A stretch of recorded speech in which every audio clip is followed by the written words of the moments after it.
Sham Sharadava Nalalida Loka Tranaya Karuna Gana Ganatam Sham Sharadava Nalalida Loka Tranaya Karuna Sakalyana Gurnanavasya Vande Gurashi Charanaravinam Prapasakaya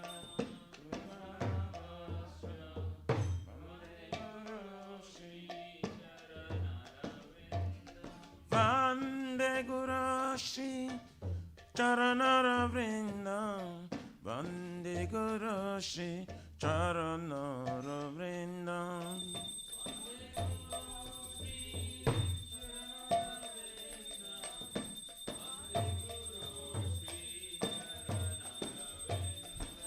Mahaprabhu ki Tananritya Gita Vaditra Madhya Manasura Sena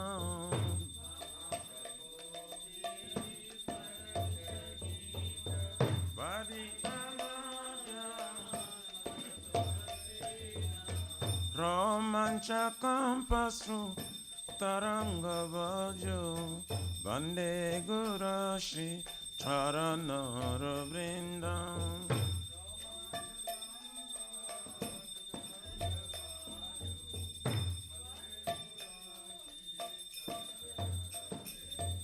Shri Vigrahara Dana Nityanana Shringara Tanma Niramajanado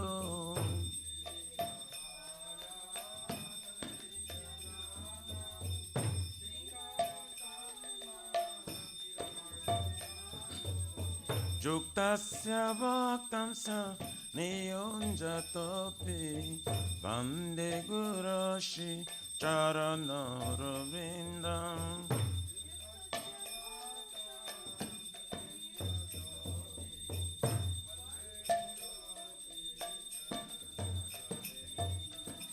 Chaturvidhashi Bhagavat Prasarado Satana Triptam Hari Bhakta Shanga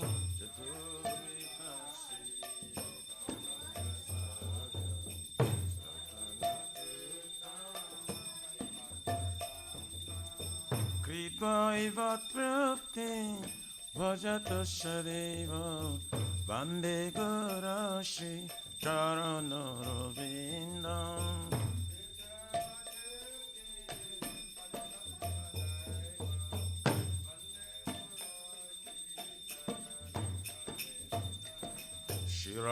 Shiradikama Gavayara Para Madhurya Leela Gunarupa Namnam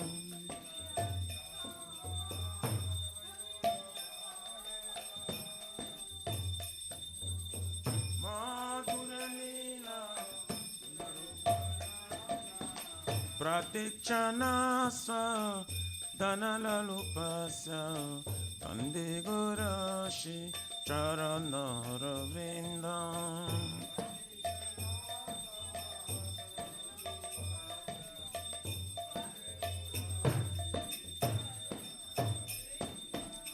Ne kunja yuno Ratikeri Siddhai Jayali Veri Jokti Apechaniya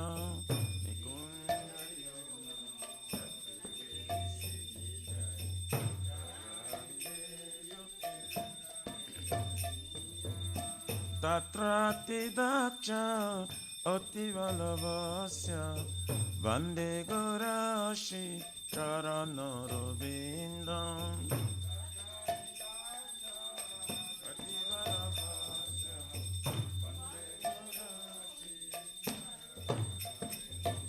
Sacha Dhari Vena Shamasta Shashri Ruktasta Tava Vyataiva Sadhavi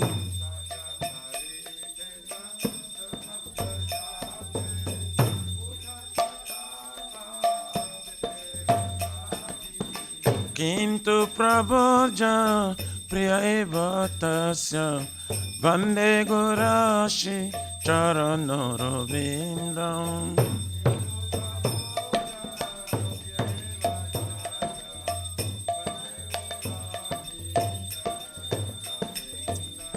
Yasya Prasada Bhagavat Prasada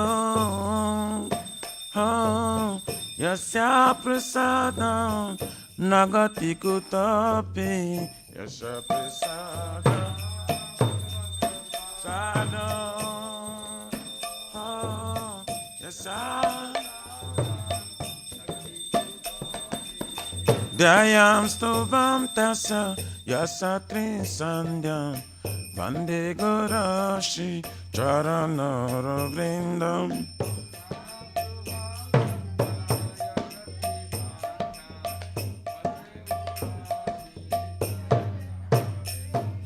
Dhyayam Stuvam Tasya Yasatri Sandhyam Vande Gurashi Charanara Vrindam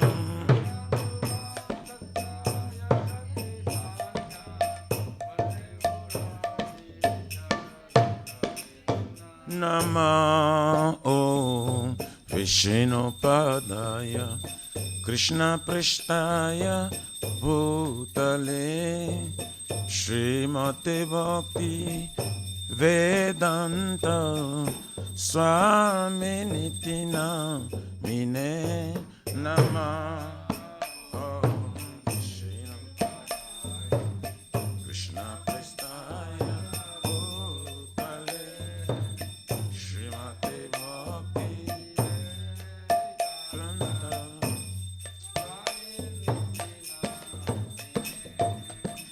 Namaste Sarasvate Deve Gauravane Pracharine Nirvishesha Shunavadi Pachata Deshata Dine Namaste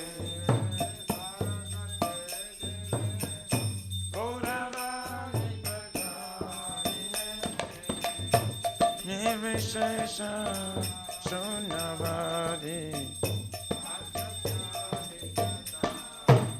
Jaya Shri Krishna Chaitanya Prabhu Nityananda Shri Advaita Gadada Shivasari Gaur Bhaktavinda Shri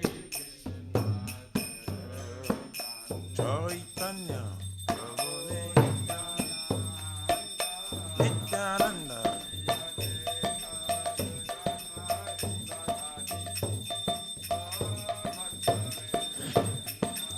Jaya Shri Krishna Chaitanya Prabhu Nityananda Shri Advaita Gadadhara Shivasari Gaura Bhaktavinda Shri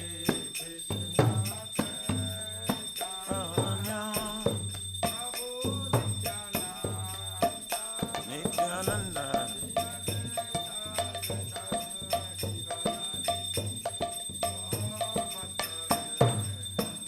Jaya Shri Krishna Chaitanya Prabhu Nityananda Shri Advaita Gadadhar Shivasari Gaur Bhaktavinda Shri Krishna Chaitanya Prabhu Nityananda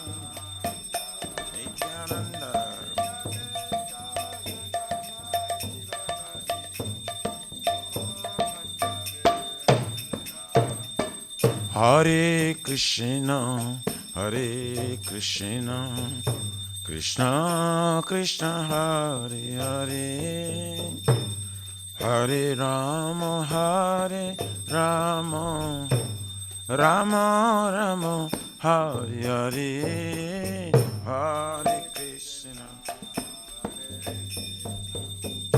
Krishna Krishna, Hare Hare, Hare Rama, Rama.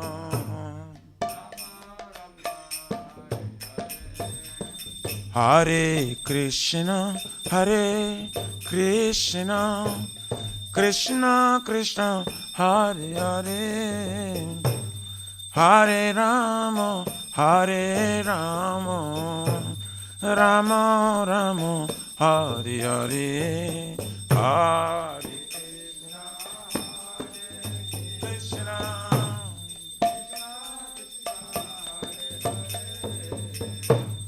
Hare Rama, Hare Rama,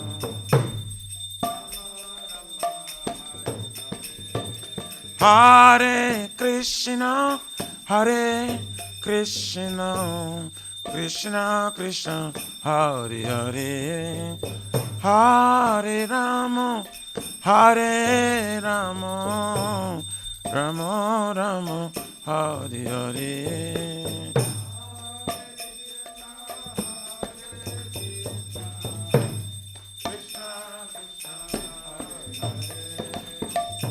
Hare Rama,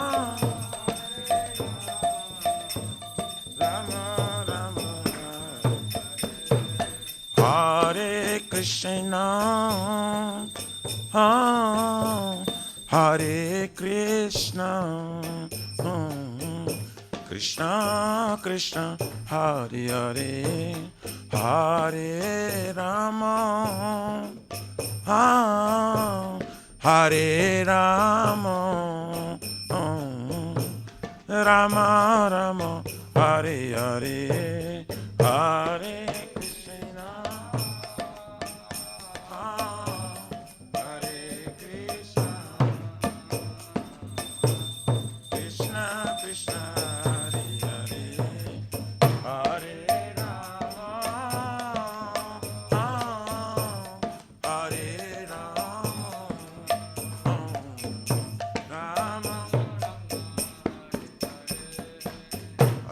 Hare Krishna, Krishna Krishna, Hare Hare, Hare Ram, Ram Ram, Hare Hare. Krishna Krishna, Hare Hare, Hare Ram, Hare Haraye Namah, Krishna Jadavaye Namah, Jadavaye Madhavaye Kesavaye Namaha. Gopal Govindaram Shri Madhusudan, Giridhari Gopinath Madana Mohan, Shri Chaitanya Nityananda Shri Advaita Sita, Hari Guru Vaishnava Bhagavata Gita, Shri Rupa Sanatan Bhattaraguna,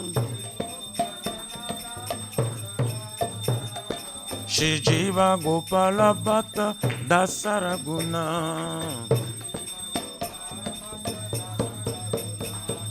Hare Krishna, Krishna Krishna, Hare Hare, Hare Ram, Ram Ram, Hare Hare.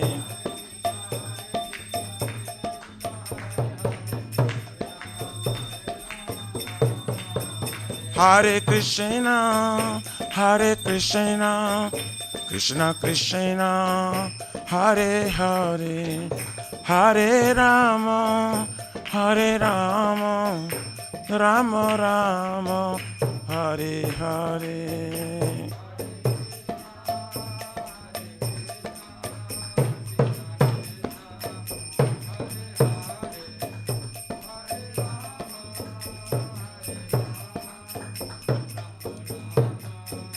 Shri Radha, Nila Madhava Radha, Nila Madhava Radhe.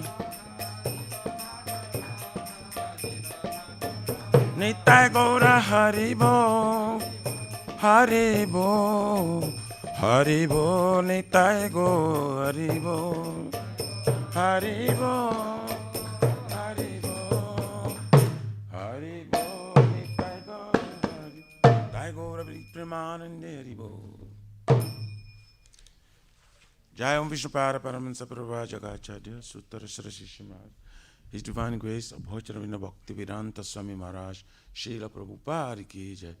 ISKCON Pratishta, Viviti Samstavakachar Vaishnav Siromani, Patita Pavana Srila Prabhupada Ji Maharaj ki jai. Shri Gaurya Guru Varga Patita Udhari ki jai. Shri Rupa Sanatana Bhatta Raghunatha Shri Jiva Gopala Bhatta Dasa Guna Sat Goswami Prabhu ki jai. Namacharya Srila Haridas Thakur Ji ki jai. Ananta Kuti Vishnavrinda ki jai. Prem se kaho Shri Krishna Chaitanya Prabhu Nityananda Shri Advaita Gadadhar Shivasari Gaur Bhakta Vrindi ki jai. Jai Param Dayal Shri Nityananda Prabhu ki jai. Jai Prema Nama Sankirtaneka Janak Prema Purushottama Shri Sachinandana Shriman Gauranga Shri Chaitanya Mahaprabhu Guru Hari Mahavarana Bhatagari ki jai. Golokera Pramadhana Hari Nam Sankirtan Jaiga ki jai. Joga Dharma Hare Krishna Mahamantra ki jai. Brihat Midanga Transcendental Book Distribution Seva ki jai. Shri Shri Radha Krishna Gopa Gopna Radha Kun Samakun Giriraj Govardhan ki jai. Shri Braja Bhum Vrindavan Mathurdham ki jai. Taylor Shri Shri Radha Nila Madhava ki jai. Shri Mayapurna Madhupeka Chakradham ki jai. Paramakaruna Shri Shri Gauranitai ki jai. Shri Purushottama Kitra Jagannath Puridham ki jai. Shri Shri Jagannath Swami Baladev Prabhu Smasvadra Devi Sudarshan Chakra Bhagavan ki jai. Bhakti Sarva Vigna Vinashana Kanishingare Bhagavan ki jai. Sitaram Lakshman Bhakta Hanuman ji ki jai. Jaganga Ma Jamuna Mai ki jai. Tulsi Maharani Vrindi Devi Bhakti Devi ki jai. Shri Mati Radharani ki jai. Samaveta Bhakta Vrindi ki jai. Nitai Gaurari Premanande Haribo. All glories to the assembled bodies. All glories to the assembled bodies. All glories to the assembled bodies. All glories, all glory, glories. Shri Guru Shri Gauranga.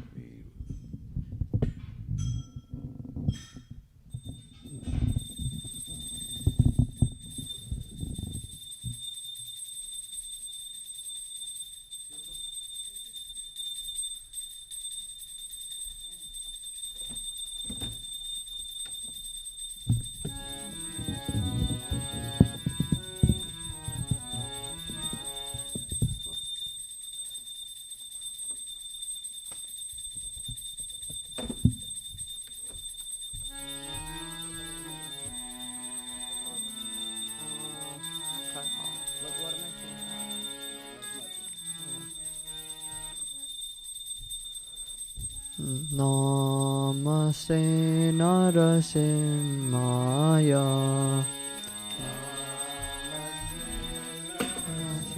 Narasimhaya Prahlada Ladadaine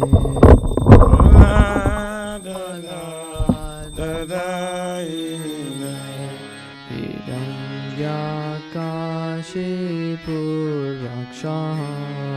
Hiranyakashipu Raksha Silatankanakalaye Silatankanakalaye Ito Narsimha Parato Narsimha Ito Nisingha Parato Nisingha Yeto yeto yami tato narsimha Jatta jatta jami tatta nisingha Bahe narsimha hidaye narsimha Bhayir nisingha hridaye nisingha Narasimha madin charanam prapade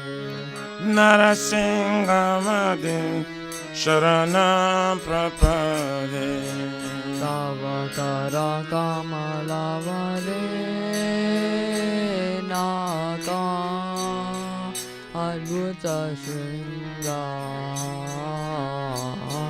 Talita Hiranyakashipu Tanubringa Kesam Vadrita Narahari Rupa Jaya Jagadisha Hare Jaya Jagadisha Hare Jai Jagadisha Hare Abakara Kamala Vare Nakam Adabhuta Shinga Dalita Hiranyakashipu Tanabringa Kesavadita Narari Rupa Jai Jagadisha Hare Jai Jagadisha Hare Jai Jagadisha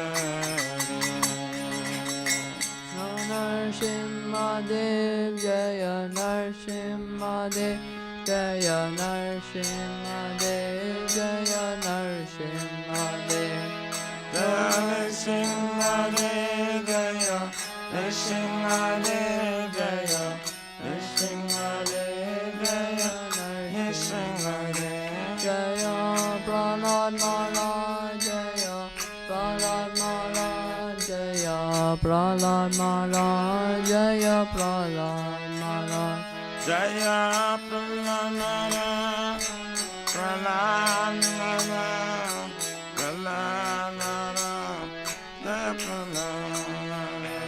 Jaya Jagannatha Jaya Jagannatha Jaya Baladeva Jaya Subhadra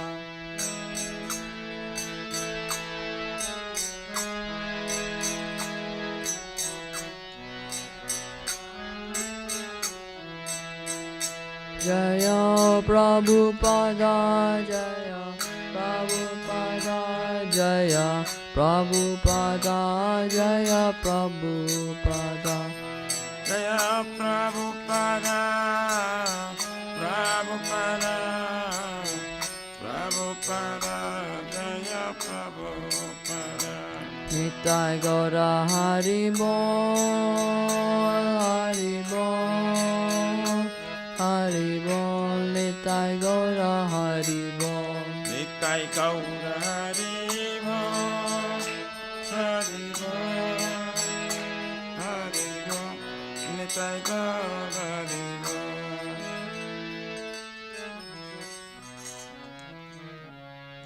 Mangala Aarti ki jai. Jai Shri Vrindayai Tulasri Vai Priyayai Kesava Satya Vishnu Bhakti Prade Devi Satavataye Namo Namaha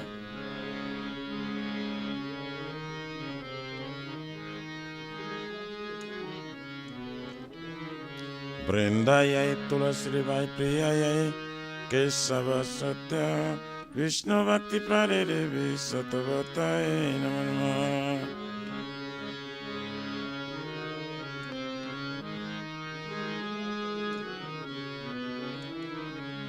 Vrindayai Tulasi Devai Priyayai Kesava Satya Vishnu Bhakti Prade Devi Satavataye Namo Namaha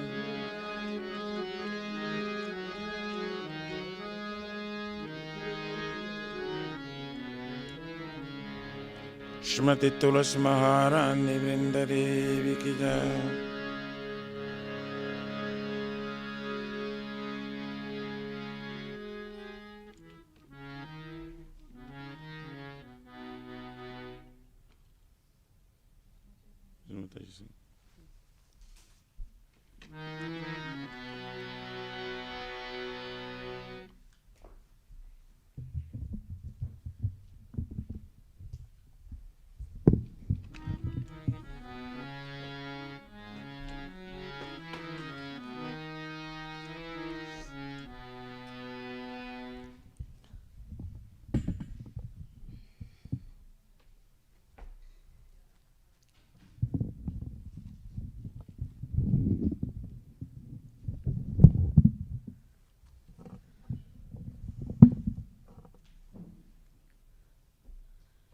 नमो नमः तुलसी कृष्णा प्रेयसी नमो नमः तुलसी कृष्ण प्रेयसी नमो नमः नमो नमः तुलसी कृष्णा प्रेयसी नमो नमः तुलसी कृष्ण प्रेयसी नमो नमः राधा कृष्णा सेवा पावो ए अभिलाषी राधा कृष्ण सेवा पावा अभिलाषी राधा कृष्णा सेवा पावो ए अभिलाषी राधा कृष्ण सेवा पावा अभिलाषी जे तुम्हारा शरण लो तारा वंच पूरन हो जे तुम्हार शरणाला तारा वंच पूर्ण कृपा कोरी कोरो तारे वृंदावन वासी तुम्हें कृपा करत रे वृंदावन वासी मोराए अभिलाष विलास कुंज दियो वास मोराए विलास कुंज दियोवा नयने हरि वो सदा जुगल रूपरासी अमी नयने सदा जुगल रूपरासी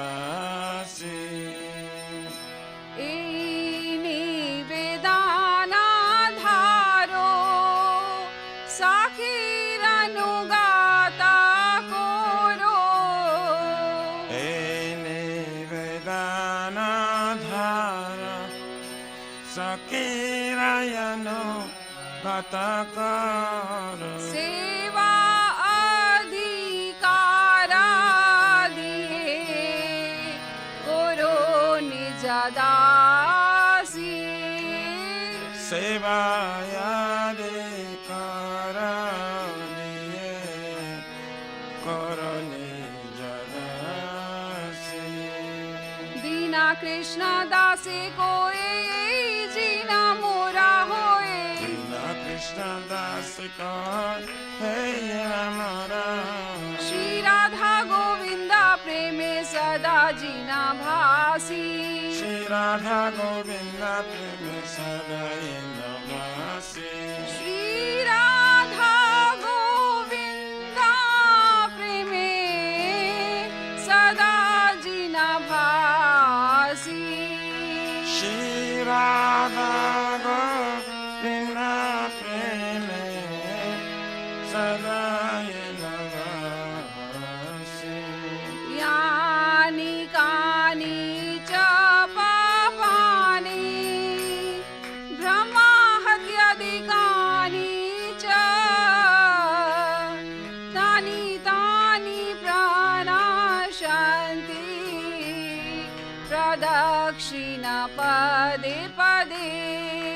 Jani Kali Sapapani Brahma Tali Kanisa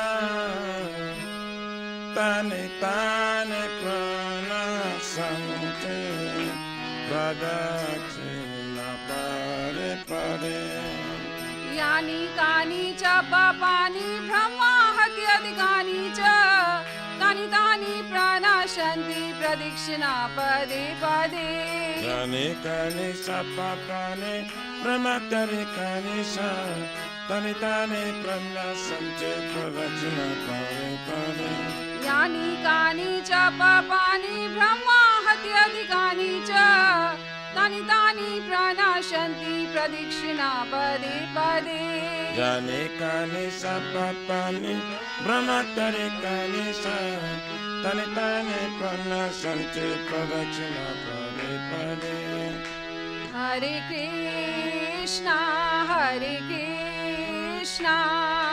Krishna Krishna Hare Hare Hare Ram Ram Ram Hare Hare Hare Krishna, Krishna Krishna, Hare Hare, Hare Rama, Rama Rama, Hare Hare. Hare Krishna Krishna Krishna Hare Hare Hare Ram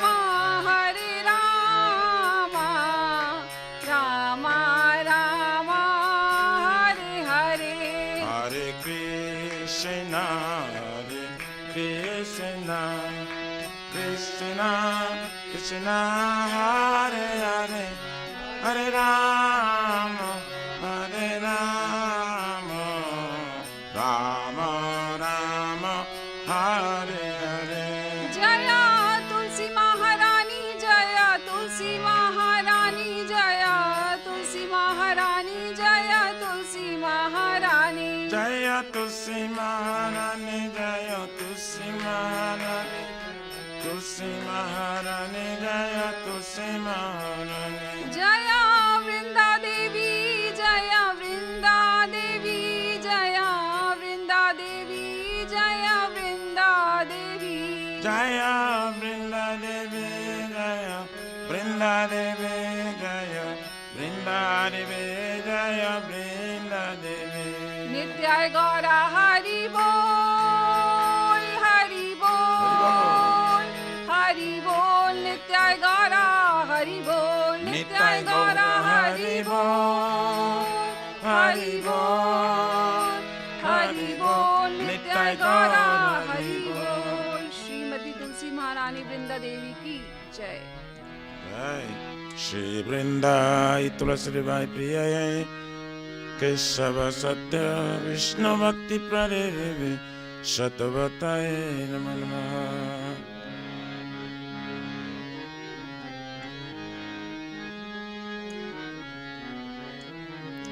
Vrindayai Tulasi Vai Priyai Kesava Satya Vishnu Bhakti Pradevi Shatavatai Namo Namaha.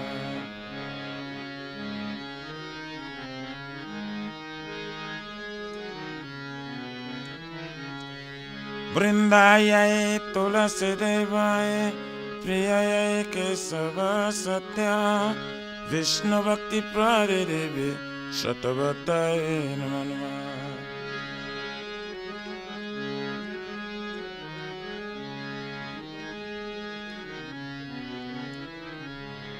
Shrimati Tulasi Maharani Vrinda Devi Ki Jai.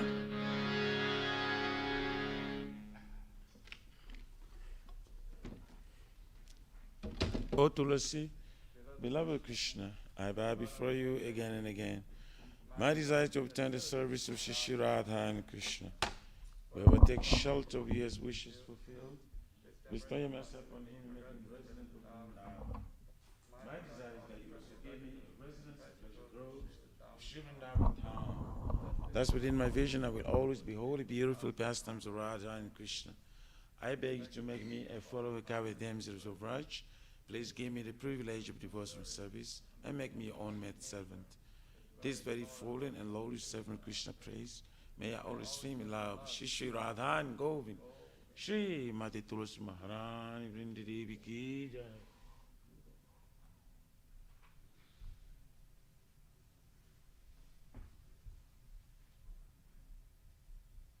Shri Chaitanya Mahaprabhu Shikhyastakam Ki Jai.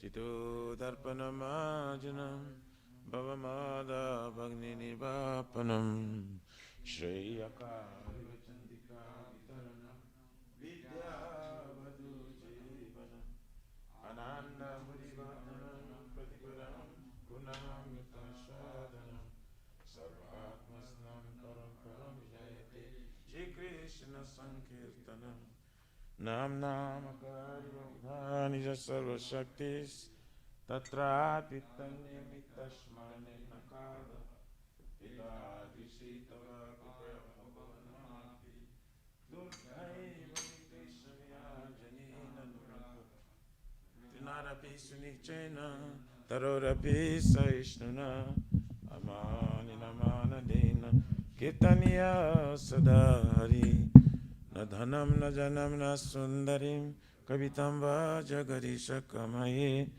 mama janmane janmaneshwari bhavatar bhakti rahituke tvai oi nandatanuja kinkaram patitamam visame bhavambudau kripaya tava par pankuja sitadule sadrisham vichintaya nayanam galorashru dharaya Vadanam Gadagadharudaya Gira Pulakarinchitam Vapukara Tavanama Grahane Bhavishati Yoga itam nimishaina Chakrisa Pravrsa itam Shunya itam Jagata Sarvam Govinda Virayename Asli Shava Padaratam Pinashtumam Adarshanar Marmahatam Karotuva Jata tathava vidada tulampato matprana tastu saivana para Hare Krishna Krishna Krishna Hare Hare Hare Rama Rama Rama Hare Hare Shri Chaitanya Mahaprabhu Sikhastakam Ki Jai Namo Mahavaranayo Krishna Prema Pradayati Krishnaya Krishna Chaitanya Namine Gaura Tvishri Namaha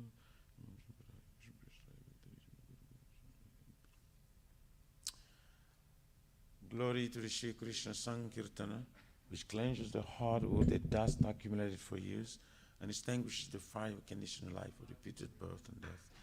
This Sankirtan moment is the prime benediction for humanity at large, because it spreads the rays of the benediction moon. It is the life of all transcendental knowledge. It increases the ocean of transcendental bliss and enables us to fully taste the nectar for which we are always anxious. O my Lord, your holy name alone can render all benediction to living beings, and thus you have hundreds of millions of names like Krishna and Govind. In these transcendental names, you have invested all your transcendental energies. There is no even hard and fast rules for chanting these names. O my Lord, out of kindness, you enable us to easily approach you by your holy names, but I'm so unfortunate that I have no attraction for them. Once you chant the holy name of the Lord in a humble state of mind, think of oneself Lord on strolling street, one should be more tolerant than a tree, devoid of all signs of false prestige, and should be ready to offer all respect to others. In such state of mind, one can chant the holy name of the Lord constantly. O Almighty Lord, I have no desire to accumulate wealth, nor do I desire beautiful women, nor do I want any number of followers. I only want your cause of devotion, service, birth after birth. O son of Maharaj Nanda Krishna, I am your eternal servitor. Yes, some or rather I'm falling this ocean of birth and death. Please pick me up from this ocean of death and place me as one of the atoms at your Lord's feet. O my Lord, will my eyes will decorate with tears of love flowing constantly when I chant your holy name? Or will my voice choke up, and will the hairs of my body stand on end at the recitation of your name? O Govinda, feeling your separation, I am considering a moment to be like 12 years or more. Tears are flowing from my eyes like torrents of rain, and I feel all vacant in the world in your absence. I know no one but Krishna as my Lord, and he sure remains so, even if handles me roughly by his embrace, or makes me broken-hearted by not being present before me. He is completely free to do anything and everything, for he is always my worshipful Lord, unconditionally. Shri Shri Shri Hakam Ki Jai.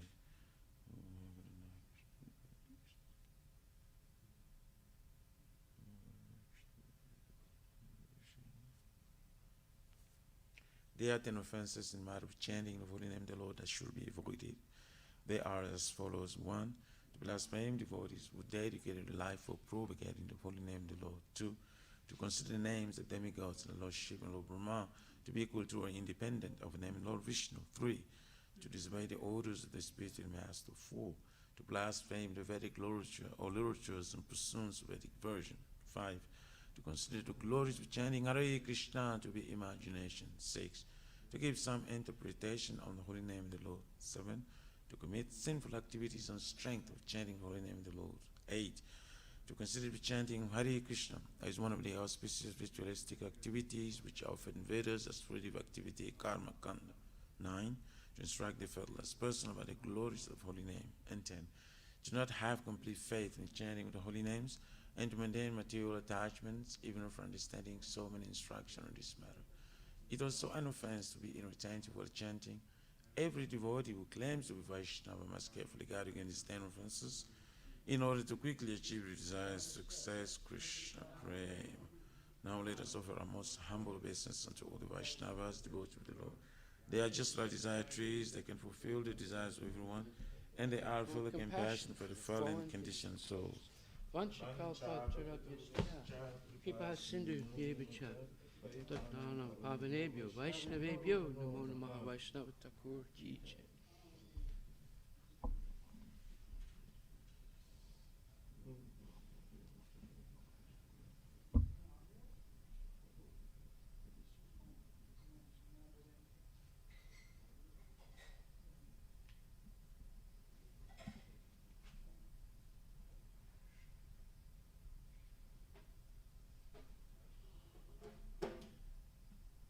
Srimad Bhagavatam Ki Jai.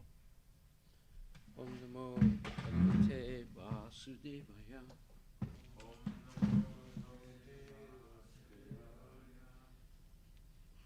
Nama Om Vishnu Padaya Krishna Prasthaya Bhutale Srimati Bhakti Vedanta Swami Niti Namane Namaste Saraswati Devi Guruvani Pachari Nirvisesa Sunyavadi Paskatyati Satarine Jai Shri Krishna Chaitanya Prabhu Nityananda Shri Advaita Gadadhar Srivasadi Gaur Bhaktivinoda Hare Krishna Krishna Krishna Krishna Hare Hare Hare Rama Rama Rama Hare Hare. Srimad Bhagavatam, Canto 2, Chapter 8, verse number 27. Sutta Uvacha Sa Upama Trito Rajna Katayam Iti Sat Pate Pramarato Prisham Prito Vishnu Ratena Samsadi.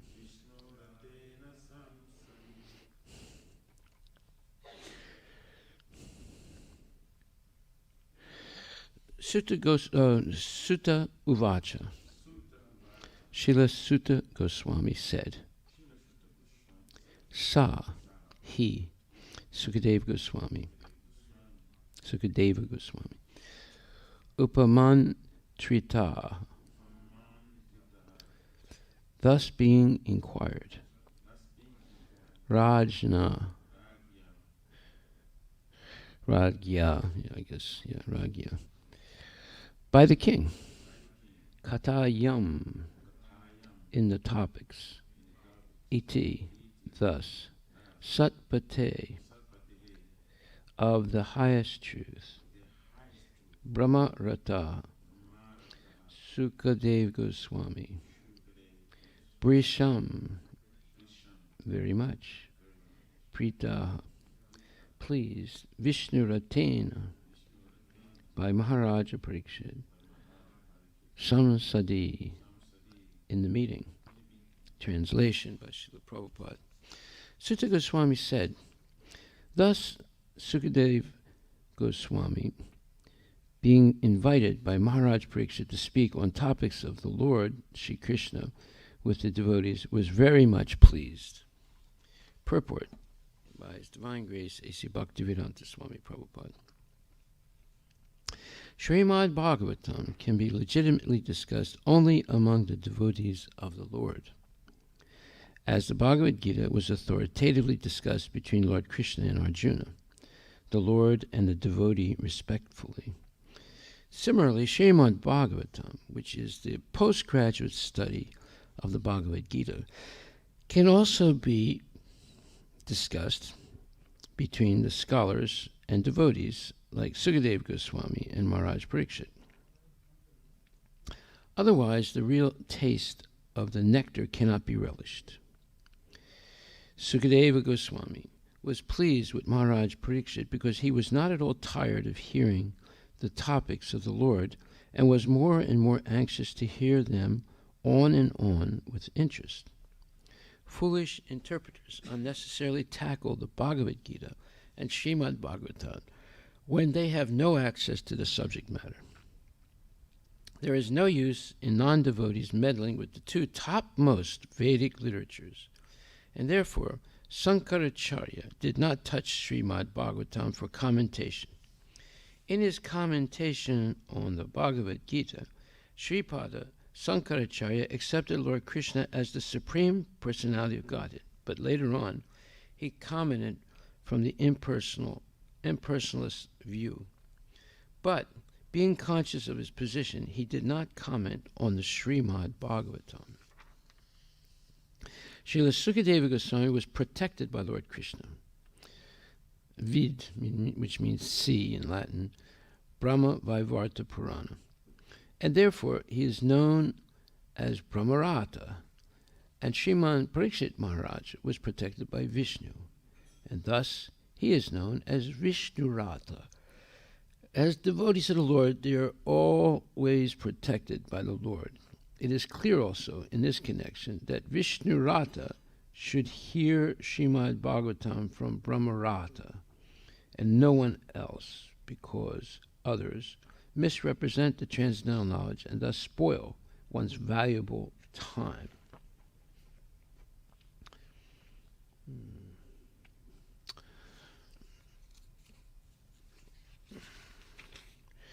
Sutta Goswami said, thus Sukadeva Goswami, being invited by Maharaja Parikshit to speak on topics of the Lord Shri Krishna with the devotees, was very much pleased. Srila Prabhupada Ki Jai. So there's a whole bunch of important points in this short purport. But to understand more clearly what's being said, we go back to the introduction of the beginning of the Srimad Bhagavatam, Canto 1, Chapter 1, text number 3, and also in the introduction, right in the beginning of it, where it says,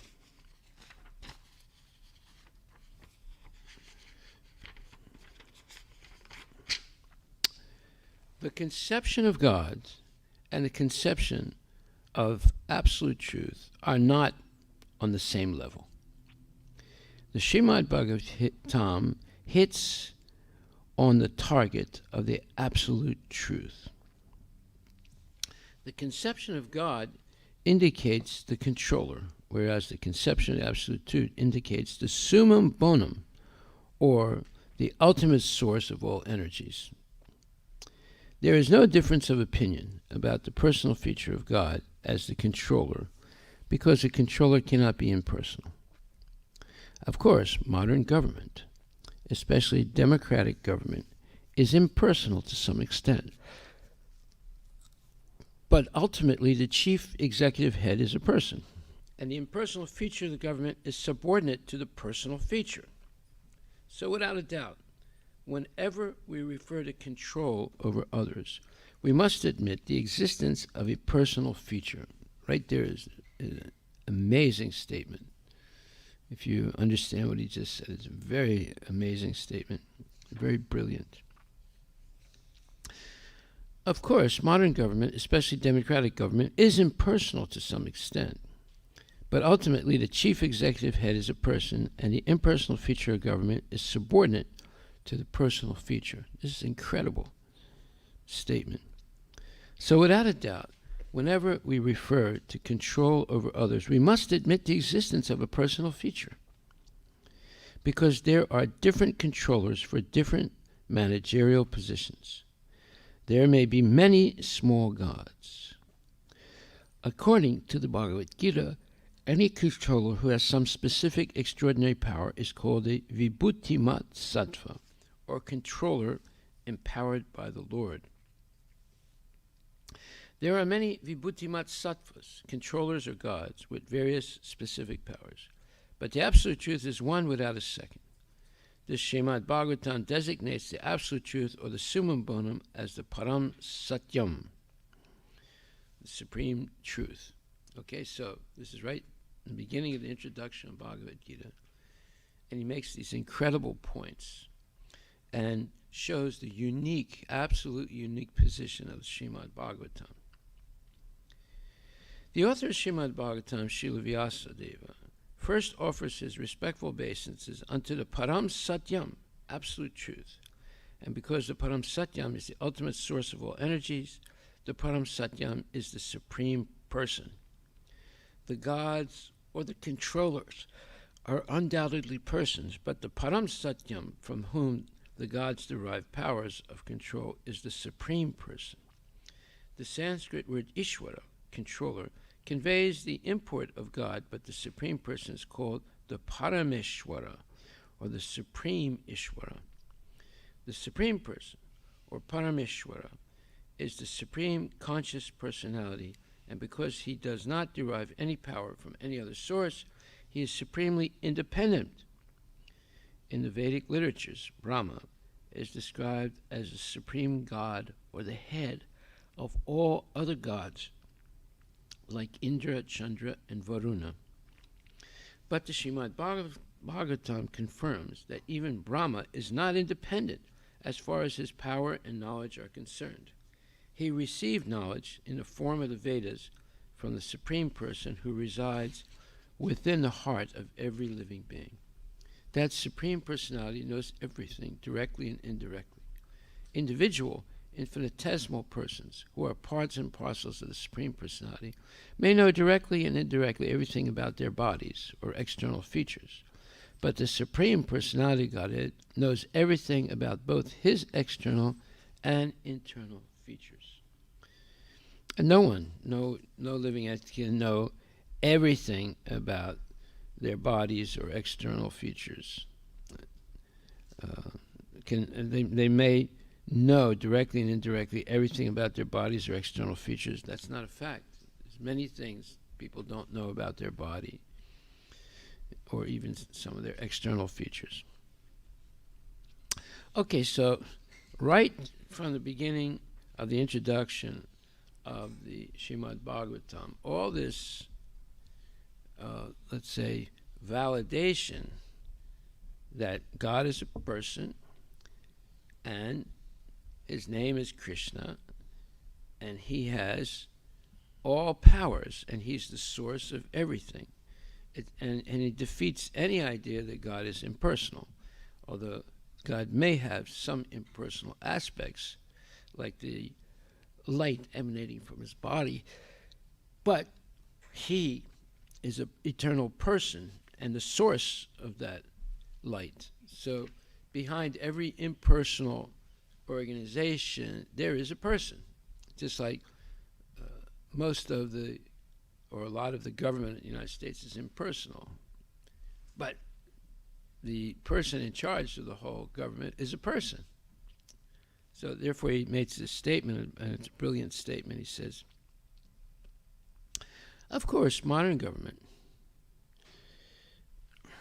especially democratic government, is impersonal to some extent, but ultimately the chief executive head is a person, and the impersonal feature of government is subordinate to the personal feature. So without a doubt, whenever we refer to control over others, we must admit the existence of a personal feature, because there are different controllers for different managerial positions. There may be many small gods.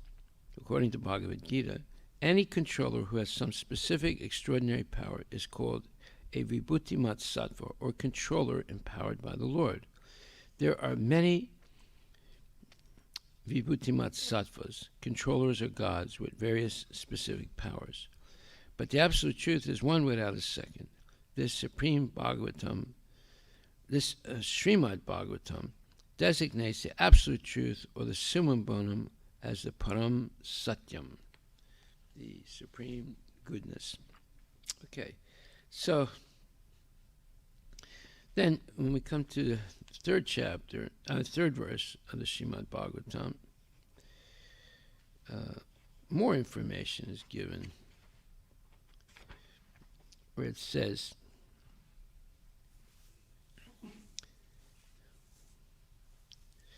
in this sloka, meaning 113, it is definitely stated that spiritual rasa, which is relished even in the liberated stage, can be experienced in the literature of the Srimad Bhagavatam, due to its being the ripened fruit of all Vedic knowledge. So this is a very, very powerful statement. It says, in this sloka 1.1.3, it is definitely stated that spiritual rasa, which is relished even in the liberated stage, can be experienced in the literature of the Srimad Bhagavatam due to its being the ripened fruit of all Vedic literature. So what does the verse say? O expert and thoughtful men, relish Srimad Bhagavatam, the mature fruit of the desiratory Vedic literatures. It emanated from the lips of Sri Sukadeva Goswami. Therefore this fruit has become even more tasteful, although its nectarian juice was already relishable for all, including liberated souls. So if you read the Bhagavatam in the company of devotees, and hear it also in the company of devotees from genuine devotees, then you can taste the nectarian juice and relish it. That normally it's for liberated souls, but even now you can begin to taste it and relish it. Because Srimad Bhagavatam is the ripened fruit of all Vedic knowledge. By submissively hearing this transcendental literature, one can attain the full pleasure of his heart's desire. But one must be very careful to hear the message from the right source. Srimad Bhagavatam is exactly received from the right source. It was brought by Narada Muni from the spiritual world and given to his disciple Shri Vyasadeva. The latter, in turn, delivered the message to his son, Srila Sukadeva Goswami, and Srila Sukadeva Goswami delivered the message to Maharaj Parikshit just 7 days before the king's death. Srila Sukadeva Goswami was a liberated soul from his very birth. He was liberated even in the womb of his mother, and he did not undergo any sort of spiritual training after his birth. At birth, no one is qualified, neither in the mundane nor in the spiritual sense. But Sri Sukadeva Goswami, due to his being a perfectly liberated soul, did not have to undergo an evolutionary process for spiritual realization. Yet, despite his being a completely liberated person, situated in the transcendental position above the three material modes, he was attracted to this transcendental rasa of the Supreme Personality of Godhead, who is adored by liberated souls who sing Vedic hymns. The Supreme Lord's pastimes are more attractive to liberated souls than to mundane people. He is of necessity not impersonal, because it is only possible to carry on transcendental rasa with a person. So above the impersonal realization of the absolute truth, the Brahman or Brahma Jyoti, there's something even more delectable, even more tasty, even more nectarian, and that is the rasas that Krishna engages in with his pure devotees in the spiritual world, and sometimes even in the material world. So therefore, God is definitely a person. There's no doubt about it. You can't engage in rasas unless you're a person, right?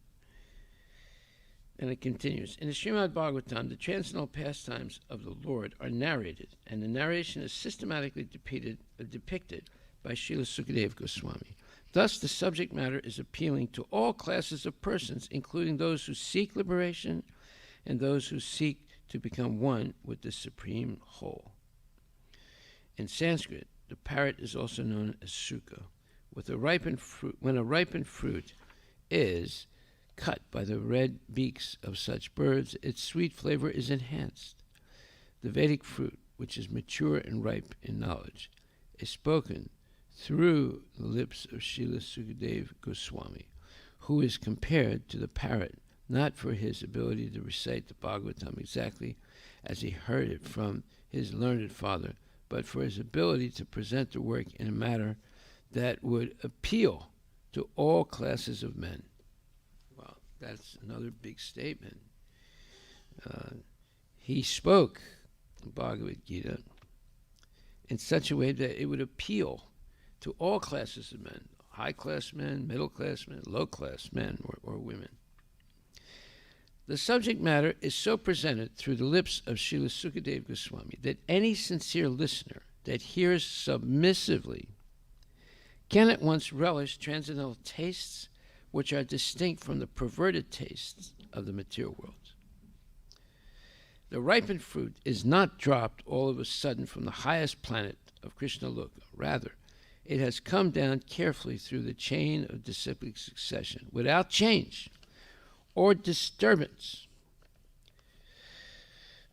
Foolish people who are not in the transcendental disciplic succession commit great blunders by trying to understand the highest transcendental rasa known as the rasa dance without following in the footsteps of Sukadeva Goswami, who presents this fruit very carefully by stages of transcendental realization. One should be intelligent enough to know the position of Srimad Bhagavatam by considering personalities like Sukadeva Goswami, who deals with the subject so carefully. This process of disciplic succession of the Bhagavata school suggests that in the future also Srimad Bhagavatam has to be understood from a person who is factually a representative of Srila Sukadeva Goswami. A professional man who makes a business out of reciting the Bhagavatam illegally is certainly not a representative of Sukadeva Goswami. Such a man's business is only to earn his livelihood. Therefore, one should refrain from hearing the lectures of such professional men. Such men usually go to the most confidential part of the literature without undergoing the gradual process of understanding this grave subject. They usually plunge into the subject matter of the rasa dance, which is misunderstood by the foolish class of men. Some of them take this to be immoral, while others try to cover it up by their own stupid interpretations. They have no desire to follow in the footsteps of Srila Sukadeva Goswami. One should conclude, therefore, that the serious student of the rasa should receive the message of Bhagavatam in the chain of disciplic succession from Srila Sukadeva Goswami, who describes the Bhagavatam from its very beginning and not whimsically to satisfy the mundaners who has very little knowledge in transcendental science. Srimad Bhagavatam is so carefully presented that a sincere and serious person can at once enjoy the ripened fruit of Vedic knowledge simply by drinking the nectarian juice through the mouth of Sukadeva Goswami or his bona fide representative. Wow. What a purport that is. So also, it says in 1st Canto, 18th chapter, verse number 25, it says, once upon a time, Maharaj Parikshit, while engaged in hunting in the forest with bow and arrows, became extremely fatigued, hungry and thirsty, while following the stags. Stags are female deer. While searching for a reservoir of water, he entered the hermitage of the well-known Samika Rishi and saw the sage sitting silently with. And the purport, Prabhupada writes the following. The Supreme Lord is so kind to his pure devotees that in proper time he calls such devotees up to him and thus creates an auspicious circumstance for the devotee. Wow, what does that mean? That means that he will, when he says call, it means that he will precipitate the death of his devotee so the devotee can come back to him. The Supreme Lord is so kind to his pure devotees. This is only something he does for the pure devotees, of course.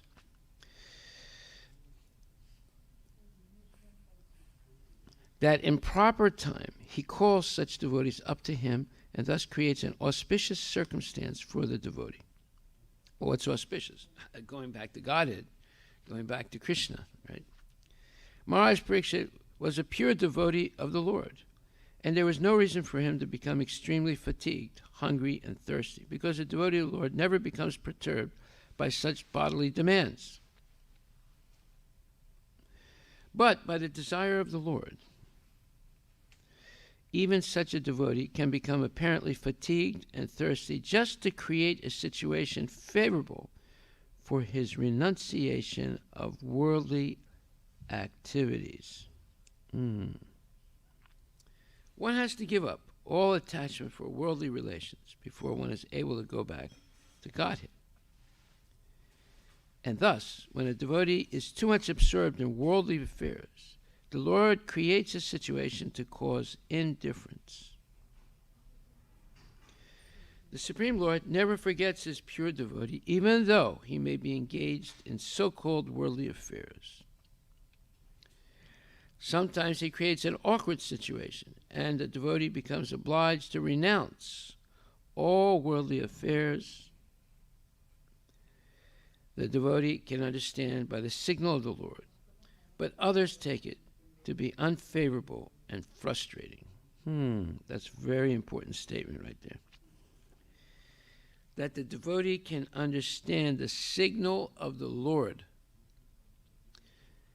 Now, most people don't understand the signal of the Lord, and they consider anything that happens to them that as unfavorable, like anything that interrupts their sense gratification is unfavorable. But the devotee can recognize the single of the Lord. Now, what is that single? Signal of the Lord. What is that signal? Well, a person fails, becomes weak, becomes, let's say, obliged to renounce all worldly affairs. They can't go any further with worldly affairs. The devotee can understand by the signal of the Lord, but others take it to be unfavorable and frustrating. Maharaj Parikshit was to become the medium for the revelation of Srimad Bhagavatam by Lord Shri Krishna. As his grandfather, Arjuna, was the medium for the Bhagavad Gita, had Arjuna not been taken up with an illusion of family affection by the will of the Lord, the Bhagavad Gita would not have been spoken by the Lord himself for the good of all concerned. Similarly, had Maharaj Parikshit not been fatigued, hungry, and thirsty at this time, Srimad Bhagavatam would not have been spoken by Srila Sukadeva Goswami, the prime authority of Srimad Bhagavatam. So this is a prelude to the circumstances under which Srimad Bhagavatam was spoken for the benefit of all concerned. The prelude, therefore, begins with the words, once upon a time. So usually when there's the phrase once upon a time, it's usually something made up, story. But this is not made up. And Prabhupada is explaining it in depth here. So, Srimad Bhagavatam was spoken for the benefit of all people, not just Indians, not just pure devotees, but all people. And the prelude, therefore, begins with the words, once upon a time. Okay, so this is extremely important introduction to Srimad Bhagavatam. This introduction helps us to understand more importantly what the Bhagavatam is. So then another statement in the end of the introduction to Srimad Bhagavatam, Prabhupada writes, in the modern age, Lord Sri Chaitanya Mahaprabhu preached the Srimad Bhagavatam by practical demonstration. It is easier to penetrate into the topics of the Srimad Bhagavatam through the medium of Sri Chaitanya's causeless mercy. Therefore, a short sketch of his life and precepts is inserted herein to help the reader understand the real merit of Srimad Bhagavatam. It is imperative that one learn the Srimad Bhagavatam from the person Bhagavatam. The person Bhagavatam is one whose very life is Srimad Bhagavatam in practice. Since Sri Chaitanya Mahaprabhu is the absolute personality of Godhead, he is both Bhagavan and Bhagavatam in person and in sound. Therefore, his process of approaching the Srimad Bhagavatam is practical for all people of the world. It was his wish that the Srimad Bhagavatam be preached in every nook and corner of the world by those who happen to take their birth in India. Wow, that's you. It's not me, it's you. Right? You were all born in India, right? So you have a bigger responsibility than I do. I was not born in America. And Prabhuji here was not born in America. But you were born in India. Say. The Srimad Bhagavatam is the science of Krishna, the absolute personality of Godhead. See? Science, science, science. How many times does it repeat? Science, science, science, science. And the real meaning of science is it is true at all times and in all places. It is true in the past, the present, and the future. It's verifiable, it's predictable, perfectly predictable, and perfectly verified. Srimad Bhagavatam is the science of Krishna. And Krishna is the Supreme Personality of Godhead, the source of everything. So if you know Srimad Bhagavatam, you know Krishna, which means you know everything. Someone can say, well, do you know differential equations? That's not important. That's not important. But yeah, you can learn differential equations if you want. But what's important is you know everything about how to go back to Godhead in this lifetime. So that's everything. You know what to avoid and what to accept. So you have real intelligence. You take the best and you leave the rest. Right? So that is real knowledge. That is realized knowledge, when you can take the best and leave the rest. And the best is Srimad Bhagavatam and Bhagavad Gita, which is what the verse today said, right? What did it say here? It said that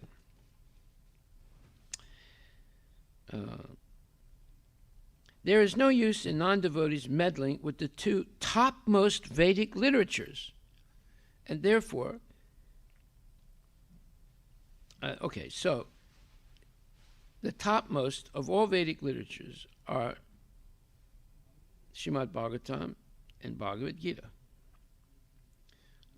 So that should we understand. Why did Prabhupada specifically translate these two books? Because they're the topmost literatures of all the Vedas. You don't have to read the rest of the Vedas. You just read Bhagavad Gita and Srimad Bhagavatam. You get all the Vedic knowledge. Right. So then it says, the Srimad Bhagavatam is the science of Krishna, the absolute personality of Godhead, of whom we have preliminary information from the text of the Bhagavad Gita. Sri Chaitanya Mahaprabhu has said that anyone, regardless of what he is, who is well versed in the science of Krishna, Srimad Bhagavatam and Bhagavad Gita, both of these books are the science of Krishna, can become an authorized preacher or preceptor in the science of Krishna. In other words, you can become a guru if you perfectly understand these two books. There is a need for the science of Krishna in human society for the good of all suffering humanity of the world, and we simply request the leaders of all nations to pick up this science of Krishna for their own good, for the good of society, and for the good of all the world's people. There you go. So, if we pick up this Srimad Bhagavatam, Bhagavad Gita, and make that our life's mission to understand every day, to hear once, twice, 3 times, and then preach to others, you will be the most successful person in the world. You will be the most successful person in the world. Just like Prabhupada, most successful person.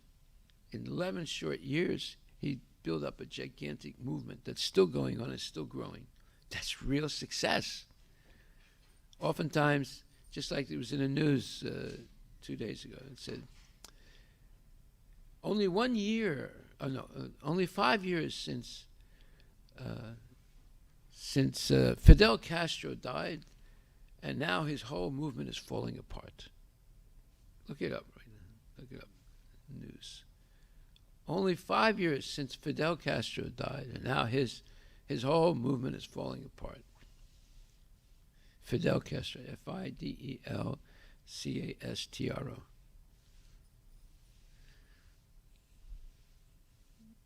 You see that?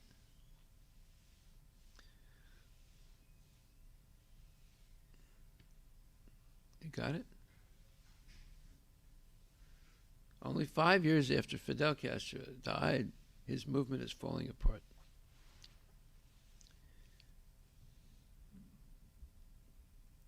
You have it? No? Just put it. Only 5 years after Fidel Castro died, his movement is falling apart. Anyway, this is what happens when you have mundane people that build up some kind of a movement. Over time, it falls apart because they don't even know themselves what is the purpose of life. So how can they make other people happy? Did you find it? Giving a lot of information, but not this exact idea. Was it in the news? Yeah. Okay. Anyway, that's all right. So, but Prabhupada has built up an organization, and it's growing. And it's been how many years now? It's 1977 to 2022. Huh? Cuba after the Castro's Death. years after the Bay of Pigs, the Castro brothers are gone from the main stage, and Cuba is a threadbare place facing an uncertain future. Right. Well, the Bay of Pigs was a long time ago, but Castro died only 5 years ago, 5-6 years ago. And since that time, the whole thing's falling apart. His whole philosophy, his whole social organization, everything. Okay, so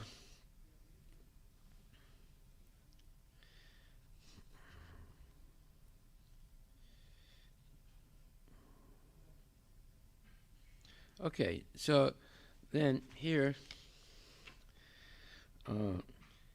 Prabhupada also talks about Sripad Sankaracharya in this verse, Canto 2, Chapter 8, verse 27. And he said, he says that there is no use in non-devotees meddling with the 2 topmost Vedic literatures, and therefore Sankaracharya did not touch Srimad Bhagavatam for commentation. In his commentation, or his commentary on the Bhagavad Gita, Sripad Sankaracharya accepted Lord Krishna as the Supreme Personality of Godhead. But later on, he commented from the impersonalist view.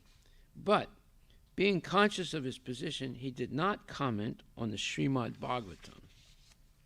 You see, because Sankaracharya is a devotee, he's incarnation of Lord Shiva.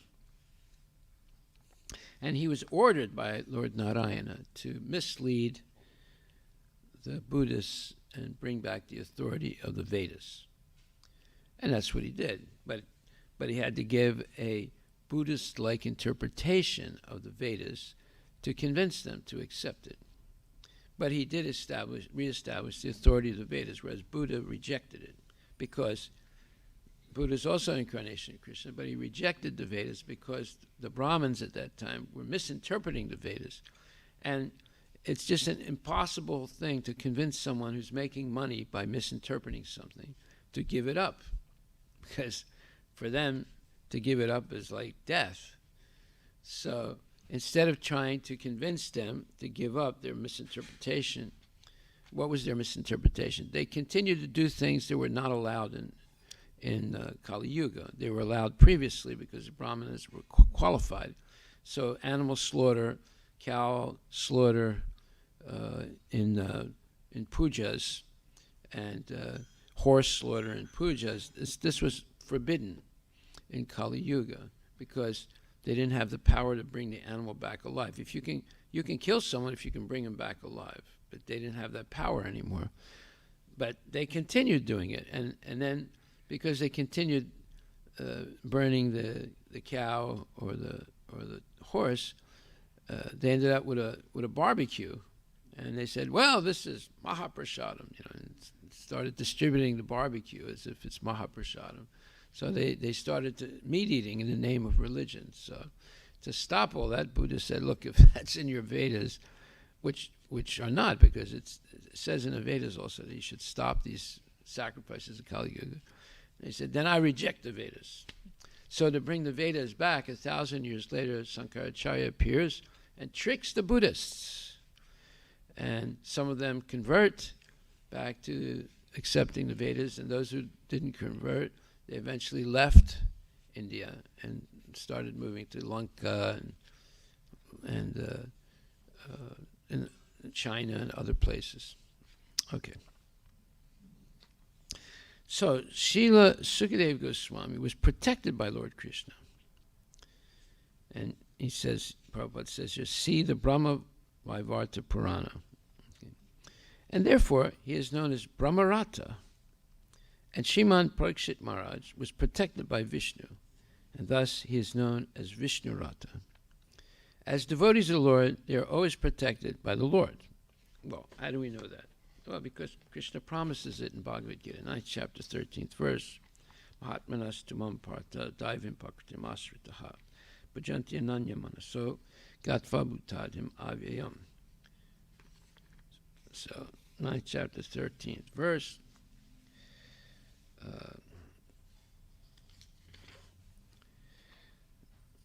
O son of Prita, those who are not deluded, the great souls, are under the protection of the divine nature.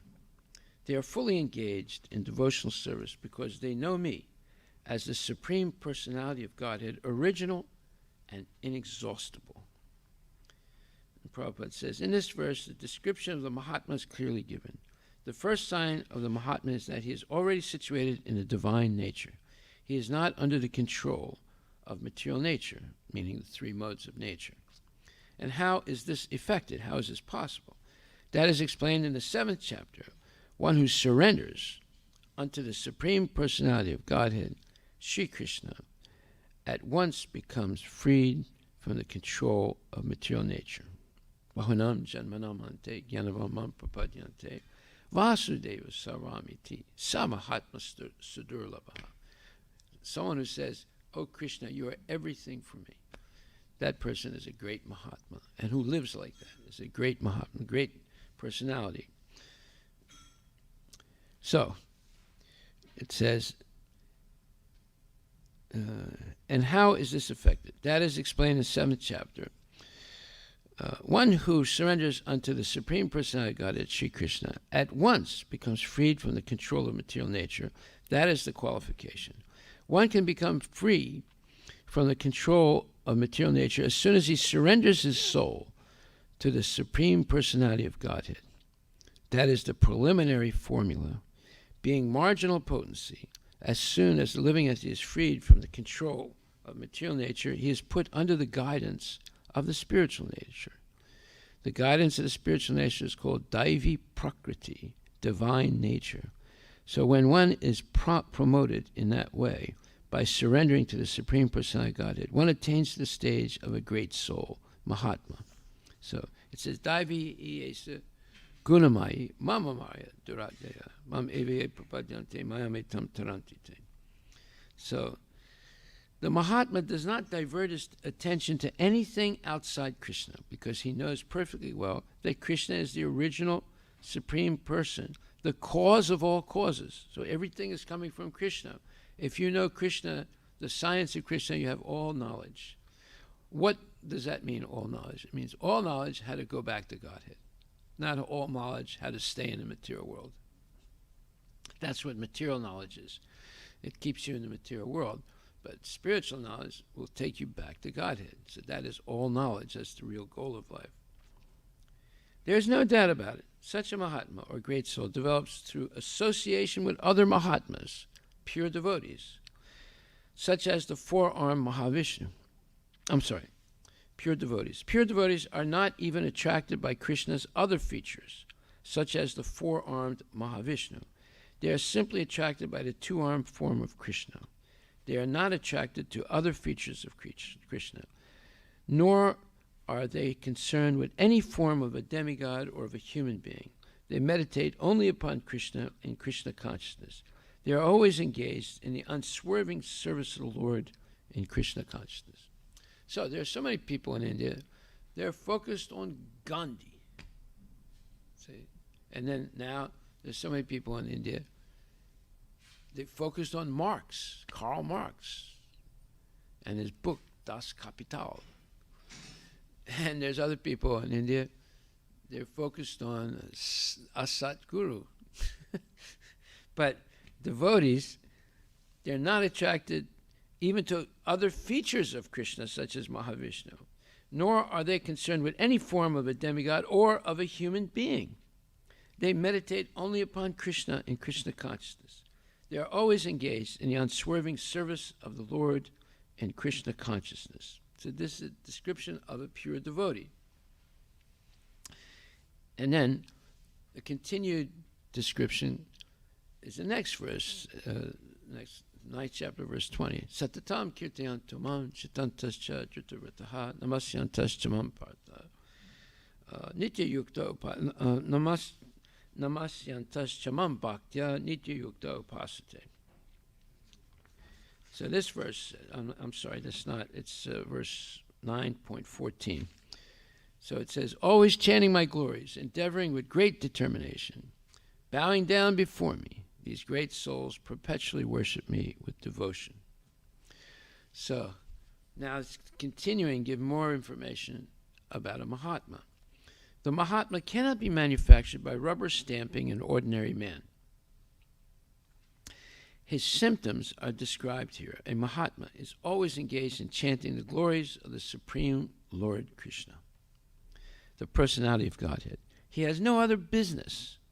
He is always engaged in the glorification of the Lord. In other words, he is not an impersonalist. When the question of glorification is there, one has to glorify the Supreme Lord, praising his holy name, his eternal form, his transcendental qualities, and his uncommon pastimes. One has to glorify all these. Therefore, a Mahatma is attached to the Supreme Personality of Godhead. One who is attached to the impersonal feature of the Supreme Lord, the Brahmajyoti, is not described as Mahatma in the Bhagavad Gita. He is described in a different way in the next verse. The Mahatma is always engaged in different activities of devotional service as described in the Srimad Bhagavatam, hearing and chanting about Vishnu, not a demigod or human being. That is devotion. Shravanam Kirtanam Vishnu, and Smaranam, remembering him. Such a Mahatma has firm determination to achieve at the ultimate end the association of the Supreme Lord in any of the 5 transcendental rasas. To achieve that success, he engages all activities, mental, bodily, and vocal, everything, in the service of the Supreme Lord, Sri Krishna. That is called full Krishna consciousness. In devotional service, there are certain activities which are called determined, such as fasting on certain days, like the 11th day of the moon, Ekadasi, and on the appearance day of the Lord. All these rules and regulations are offered by the great acharyas for those who are actually interested in getting admission into the association of the Supreme Personality of Godhead in the transcendental world. The Mahatmas, great souls, strictly observe all these rules and regulations, and therefore they are sure to achieve the desired result. As described in the second verse of this chapter, not only is this devotional service easy, but it can be performed in a happy mood. One does not need to undergo any severe penance and austerity.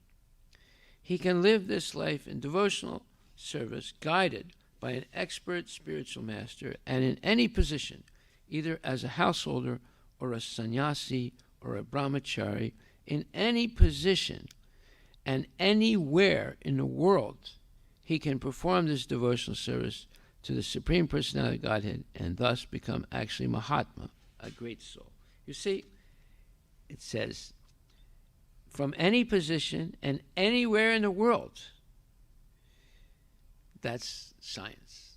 Any position and anywhere in the world, at any time, he can attain perfection, because this Krishna consciousness is applicable, is successful, is verified anywhere, anytime, and any place, or anywhere and any time.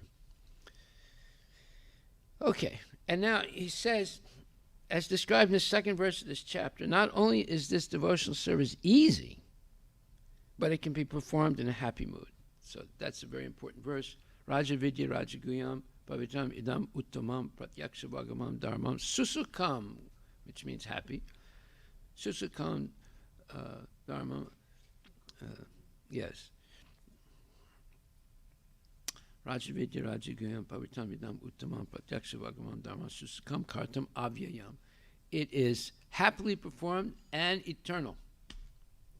So, this is also further stated in 9th chapter 26th verse, where Prabhupada in the purport says that for the intelligent person, it is essential to be in Krishna consciousness, engaged in the transcendental loving service of the Lord, in order to achieve a permanent blissful abode for eternal happiness. The process of achieving such a marvelous result is very easy. There it is. It's very easy. And he says it here in 9th chapter, 14th verse. As described in the second verse of this chapter, not only is this devotional service very easy, but it can be performed in a happy mood. And it says it in 9th chapter, 2nd verse, Susukam kartam avyayam. It is full of happiness and is eternal, never ending. So, can we believe this? That's the point. Here it's this Bhagavad Gita, Srimad Bhagavatam, are to help us believe this. Do we want to believe it? No, some people don't want to believe it, because it would mean they would stop their life of sense gratification. So they don't want to leave it, and they don't want to give up mundane family life for this transcendental family life. What's transcendental family life? Joining Achyuta Gotra, Krishna's family. No, they want the mundane family, eating, sleeping, mating, and defending together. So therefore, they're reluctant to accept this. But if a person becomes courageous and heroic in their quest for understanding the science of Krishna, then they will eventually, not right away. You can't leave your family while your kids are still young and so forth. It's improper. But after the kids are situated nicely, then husband and wife together, they take vanaprastha and begin to slowly and gradually be detached from home and hearth. Look at that word up, hearth, Hearth. We now understand what home means, but the hearth, Hearth. Hearth means the place where everyone comes together in the family to eat and cook and eat and all the family relishable activities take place, like in the living room or in the kitchen. What does it mean? Floor of a fireplace, or the area in front of a fireplace. Right, because that's where the most, let's say, relishable pastimes of the family take place. Well, traditionally, they used to have a fireplace, right? And they'd sit around the fireplace to stay warm in the winter, and they would tell stories, and they would laugh, and somebody would sing, and somebody would dance, and so that was their hearth. So it's very hard to leave that home and hearth, right? The home where, eating, sleeping, mating, defending goods takes place, and then the hearth where the relishable moments take place. Wintertime, it's cold outside, bitter cold. They're all huddled around the chimney, and the heat of the chimney warms them up, and then they have some energy to sing, dance, recite poetry, hear stories, and so forth. I remember similar note like in childhood, like my grandmother. We used to have small, I don't know what you call, where we put some Fireplace. we make fireplace kind of some pot or something. Yeah. Okay. You had a Like a pot you had a big tubba. Yeah, but it's like a kind of bucket. Oh, okay. Okay, and there's a fire inside, right? No, that's called a. You can keep it anywhere in the room. No, look this up. That's called a pyrolithic oven. Pyro. Pyrolithic oven. It doesn't make smoke, right? It didn't. If it had made smoke, you'd all be choking, right? No, that's a special oven. It's called pyrolithic. I got one. I got two of them at the farm. We used to do the same thing when we were small kids. Like in the room, we And they used cow dung to burn, usually. I don't remember exactly what we used. No, you started with wood, but then you put the cow dung. It doesn't make any smoke, right? Did it make any smoke? No. The discussion and conversation, like you were all sitting next to it around because very cold outside. Yeah. Rooms were not insulated like here. Yeah. Like you have to be close to it. Yeah. And the discussion and conversation, they are very happy. Yeah. You drink some tea. I don't remember anything else. Just I remember there is a good time. Yeah, it's a good time. I was very young. Yeah, that's called home and hearth. Right? It's very hard to leave that because it's very personal. Does it say anything? Pyrolithic? Process of using heat and pressure to convert organic matter into ash. Yeah, you make basma. Basma means ash, but it's different than soot. Basma is different than soot. Basma is a medicine, one of the best medicines in the world. You mix it with water and drink it, and it pulls out all the toxins from your body. And it's cheap. You can use for brushing your teeth. You can use it for many things. Healing wounds and yeah. It might be coal as well. I'm not 100%. No, it's not coal. Don't even talk about coal. No, you have to burn hard wood, dry hard wood. They can use cow dung also. Cow dung basma is the best. Cow dung basma is the best. Mix it with water and drink it, yeah. It's a medicine. It's a powerful medicine. It pulls out all the toxins from your intestines, from all over the body. Yeah. See, there's many things we don't know. Yeah. Yesterday, we were talking about cow dung, right? Yeah. So yesterday, what's his name? Srinivas Sharan wanted me to do a fire sacrifice at his house. So I said, well, why don't you get some of the cow dung? We have it right here. We were observing as we were talking, and cow dung disappeared after that. No, it disappeared. He went and got the cow dung. And then we used the cow dung, right? And it's very auspicious. See, cow dung is very, very medicinal So, but you have to know how to use it. So you use it for, burning for Agnihotram instead of wood. You can start. You can have a little bit of chips of dry pulp of the coconut, but that's just to start the fire. Don't start it with wood because that'll make smoke everywhere. But then you put the cow dung on top of that, and then that it'll take over, right? And it's very auspicious for the house. It purifies the whole house. And then you can make the basma with a pyrolytic oven, and that is a medicine. And you drink a little bit of it every day. It purifies your body, takes all the toxins out. Right? And then there's the manjari seed and leaf water that becomes very fragrant if you crush the seeds and put it, and that will heal any disease. Prabhupada said, any disease it'll heal.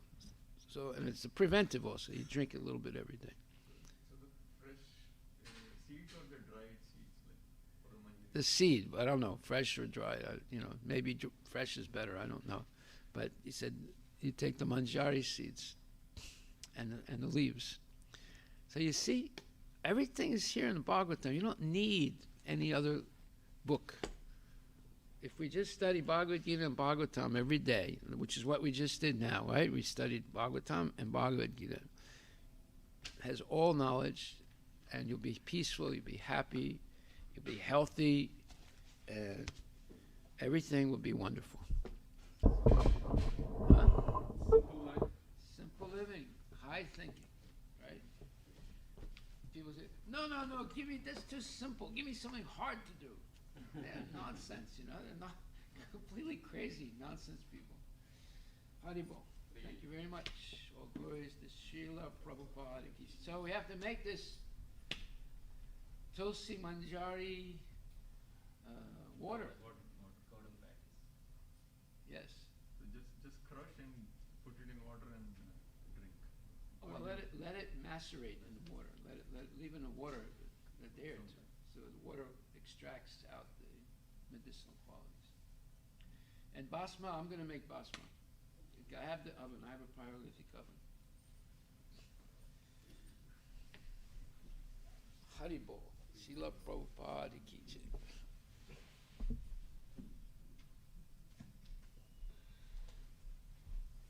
Go to bed early, wake up early, eat your last meal like 5:30 at night. Go to bed before 10 o'clock. All this is the original way. In Shirdi Maharaj, they say this from